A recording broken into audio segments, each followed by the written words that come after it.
There is a horror that lingers deep beneath the surface of what we call reality. It's a quiet, patient horror that watches from the edges of human understanding. But it's not a killer in the dark, nor a monster that can be destroyed. It's older than gods, and older than time itself. And worst of all, it cannot be stopped. It's the kind of thing that waits at the bottom of your dreams in that weird place between sleep and waking, just where you start to ask yourself, is this real? Or am I just losing it? Yeah, that kind of horror. The one that makes you question not just what's around you, but whether anything is really around you at all. Now, the phrase fear of the unknown gets thrown around quite a lot when talking about horror, but in reality, few filmmakers have ever truly captured the weight of that fear, like John Carpenter. His horror isn't just about monsters, it's about the fragility of human sanity when faced with something beyond our understanding. Now, Carpenter's horror infects his films like a sickness, creeping through the frozen wastelands of The Thing, whispering through the ancient corridors of the church in Prince of Darkness, and tearing open the fragile seams of reality in The Mouth of Madness. His films don't just frighten you, they consume you. They eat at the very foundation of everything you know. This isn't just fear. It's inevitability. It's the end of identity, the collapse of reason, the unraveling of the universe and reality as we know it. It's like a slow-motion train wreck you can't look away from, and you definitely can't do anything to stop it. And trust me, you wouldn't be able to even if you tried. And if that sounds like a lot to handle, well, good news. There's nothing you can do about it. You are, in the end, completely and utterly powerless. The horror in Carpenter's films is built on one brutal, uncaring foundation. You don't matter. I mean, let's be honest here. Traditional horror fare like slashers, ghosts, and demons, they at least acknowledge your existence. Jason Voorhees, he specifically wants to kill you. A ghost haunts your house. A demon wants your soul. Now, sure, they all want to hurt you and kill you in various ways, but at least they recognize you're there. They care enough to target you. But Carpenter, his horror doesn't even look you in the eye. The threat in his movies isn't personal, it's chaotic. Even in his more traditional horror movies like Halloween, Michael Myers thrives in chaos and unknown nondescript motives.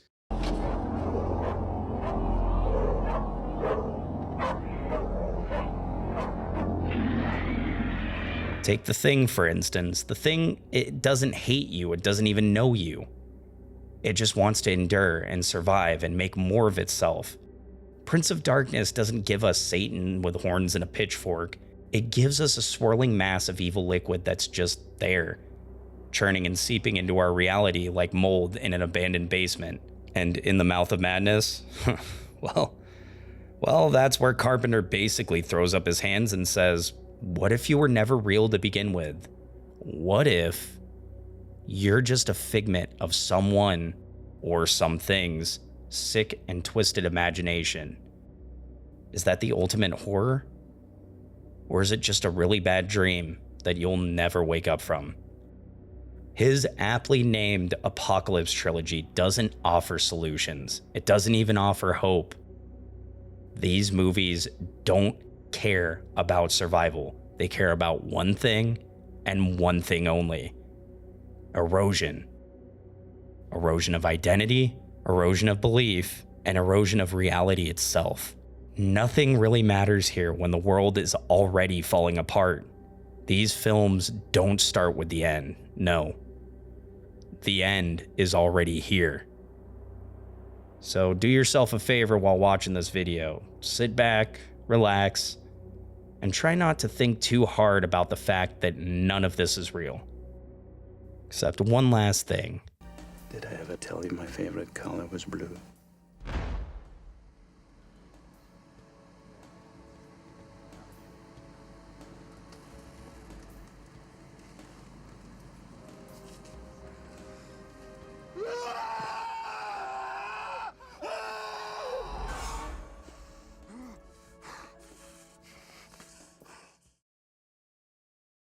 You going with me? All right, cut the bullshit!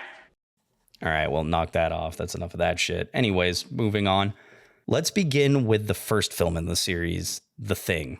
It's one of my personal favorite horror movies, and in this film, it's about trust, paranoia, and depending on how you look at it, why you should never adopt a stray dog in Antarctica. On a serious note, it's not a sci-fi creature feature. It's a deep dive into what happens when you can't even trust your own reflection in the mirror, much less those around you. Which, by the way, is the real horror of the film. Not the alien monstrosity, but the slow realization that you might not be who you think you are. Released in 1982, The Thing was Carpenter's reimagining of the book Who Goes There, a 1938 novella by John W. Campbell. The film follows a group of American researchers at an isolated Antarctic station named Outpost 31 who encounter a shape-shifting alien organism buried deep within the ice. The creature doesn't just kill, though. It absorbs, mimics, and replaces. This creature, however, isn't some malevolent being bent on humankind's destruction. It's a survivalist. It doesn't want to kill the humans, it just wants to replace them and blend in, to assimilate them. The Thing doesn't hate humanity, it simply doesn't care. It doesn't know love, it doesn't know war, it doesn't know anything about human motives. It just exists, and in its existence, it devours and becomes whatever it encounters. Nobody trusts anybody now. We're all very tired. But the real terror doesn't come from the creature itself. It comes from the uncertainty. Any one of the crew at Outpost 31 could already be infected, their thoughts and memories intact, completely unaware that they aren't themselves anymore. The paranoia this breeds is so thick you could cut it with a knife. Except be careful if there's blood on it. That knife might be infected. No, really, it could be. It's not just a metaphor. We'll do you last. This creature doesn't destroy in its own eyes. This creature believes that it's simply surviving, and it just needs to be you to blend in. And that's terrifying because you can never be sure you're not already replaced. What if the last few days have been a lie? And worst of all, what if you've already become the Thing? Every moment you're awake is a cruel reminder that your identity could be slipping away piece by piece without even realizing it. Now imagine the horror of realizing that not only that, but you can't trust anyone, and that includes yourself. What if you weren't you anymore? Would you even know? It's like waking up one day, looking in the mirror, and realizing you're not you anymore, but somehow you remember being you. Yeah, let that marinate in your brain for a second. It's not pleasant, is it? The Thing is the purest form of this fear. You don't just die when it gets you. You become it, and it becomes you. And the worst part? No one can tell the difference. The alien doesn't take over your body like some kind of mind control. It replaces you, molecule by molecule, until there's nothing left of the original you. So, what happens when you can't even trust your own identity anymore, when the person you've always been is slowly overwritten by something you can't control, much less recognize? Well, that's the crux of the Thing. The terror isn't the creature. It's the idea that the creature might already be you. I've got a message for you, and you're not going to like it. Ready for death. Now, if the Thing made you uncomfortable about your sense of self, Prince of Darkness is here to make you uncomfortable about literally everything you might hold dear. You know, like your belief system, your understanding of reality, and of course, your general peace of mind. A 1987 cult classic and probably the most underrated of this trilogy, Prince of Darkness is Carpenter's strangest entry and most enigmatic as well. It follows a group of quantum physicists and theologians investigating an ancient cylinder of swirling green liquid in an abandoned Los Angeles church. What they discover isn't just a relic, though. It's the physical embodiment of Satan. Maybe he's anti-God, bringing darkness instead of light. But before you ask yourself, is Satan really sentient, malevolent Gatorade? Here's the twist. He isn't the big bad here. This liquid in the container is merely the son of an even greater, more primeval, malevolent force. the anti-god. A being of pure evil that exists in another dimension, waiting for reality to weaken enough for it to break through. This film doesn't just take religion and twist it, it entangles it and binds it with the cosmic horror themes.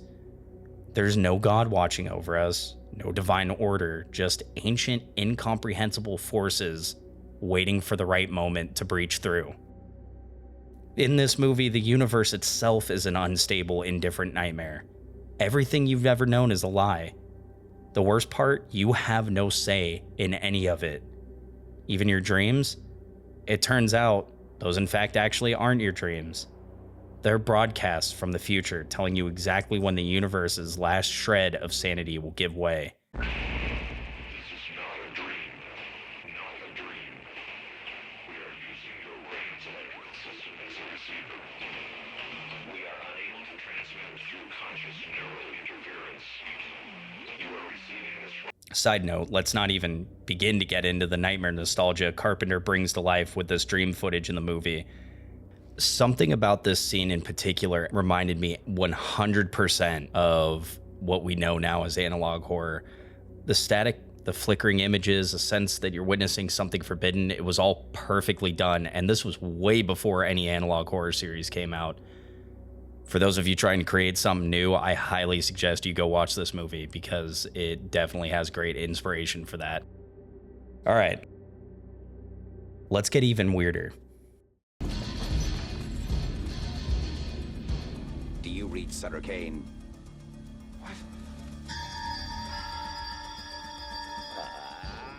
If The Thing is about losing your identity and The Prince of Darkness is about losing your faith, then In the Mouth of Madness is about losing everything you think you know about reality.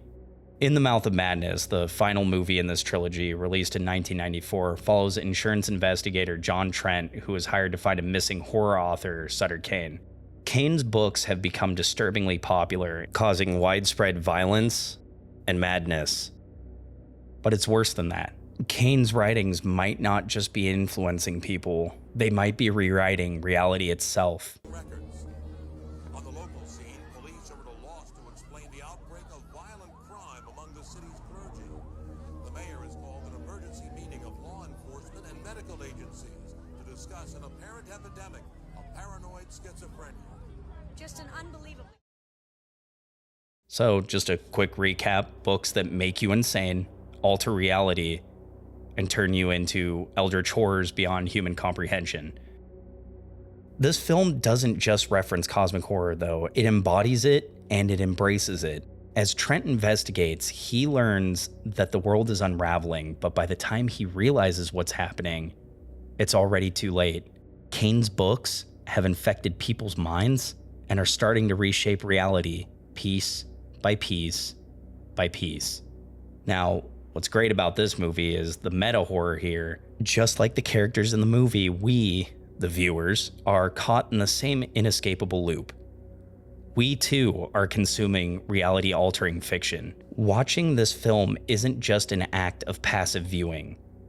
It's participation in the madness itself. This is a rotten way to end it. This is not the ending. You haven't read it yet.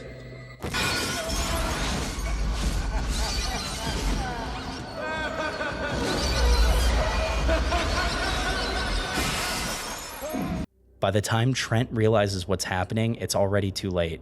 The story has taken him, and us, down a path from which there is no return. So yeah, imagine you're watching the movie right now, and if you think about it too hard, you might just be rewriting your own reality. Fun, right? Carpenter's message here is clear. Reality is a fragile construct. And even worse, we might not even be in control of it. What if the world you know is just a story written by somebody else? What if you're just a character in a tale you don't even understand? In the end, In the Mouth of Madness isn't just about losing your grip on reality. It's about realizing that the very fabric of reality was never real to begin with. Everything you thought was solid, real, and unchangeable, it's just an illusion. And once that illusion shatters, you're left with nothing but the raw, terrifying truth. the truth that you are nothing. It's not real from your point of view, and right now reality shares your point of view. What scares me about Kane's work is what might happen if reality shared his point of view. John Carpenter didn't just make horror films. He built warnings. Warnings that we are small, fragile, and insignificant in the face of something vast and unknowable. And that feeling, the sheer helplessness of it, is why his horror lingers. It doesn't just go away. You can't fight the thing. You can't stop the anti-god, and you can't escape the story once it's written. You can try, but it's already too late.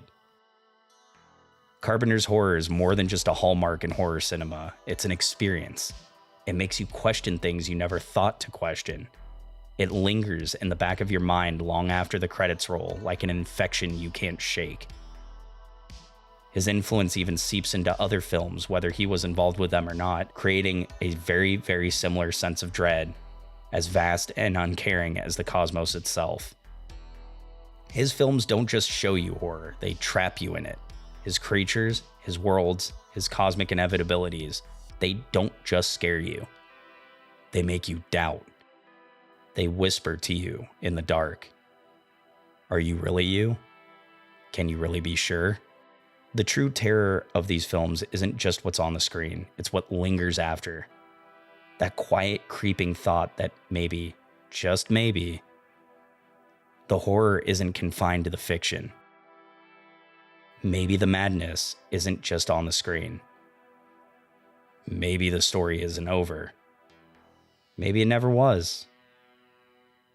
But in the grand, merciless void of the cosmos, you are.